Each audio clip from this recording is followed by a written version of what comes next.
मेरे आसपास ये वृक्ष, ये पौधे, ये पुष्प देख रहे हैं आप?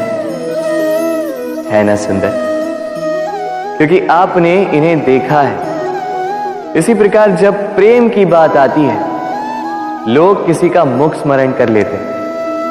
ऐसी आंखें, वैसी मुस्कान, तिरछी भ्रूकुटी, घने केश, पर क्या यही प्रेम का अस्तित्व है? नहीं, ये उस शरीर का अस्तित्व है जिसे हमारी आंखों ने देखा और हमने स्वीकार कर लिया।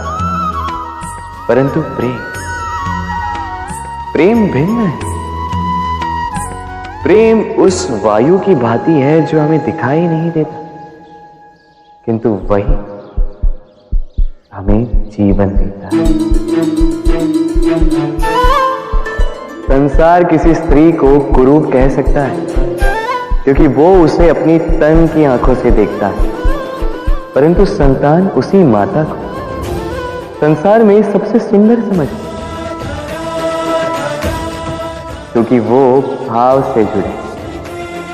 तन की आंखों से देखोगे तो वैसे भी पहचान नहीं पाओगे जैसे राधा मुझे पहचान नहीं पाई। इसलिए यदि प्रेम को समझना है तो मन की आंखें खोलो और प्रेम से कहो, राधे राधे।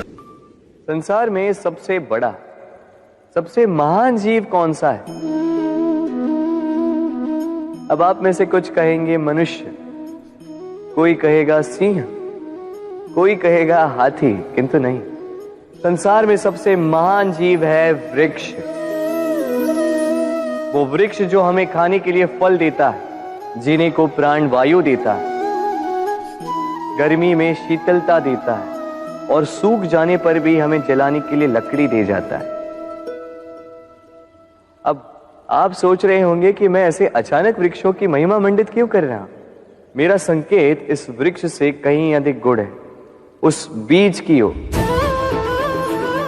जो ना आपको फल देता है, ना छाया, ना ही लकड़ी, बस धरती के अंदर और नमी से लड़ता हूं।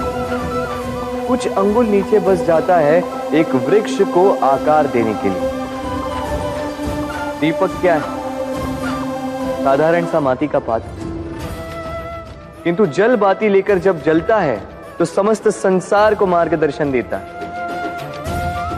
महान बन जाता है। अब समझे, यदि महान बनना है तो कुछ करना होगा। कोई अंतर नहीं पड़ता कि आप छोटे हैं या बड़े, कुछ करेंगे तो कुछ बनेंगे। आप चलना प्रारंभ कीजिए, कहीं ना कहीं तो पहुंचेंगे। निश्चल बैठने वालों का कभी कुछ नहीं होता।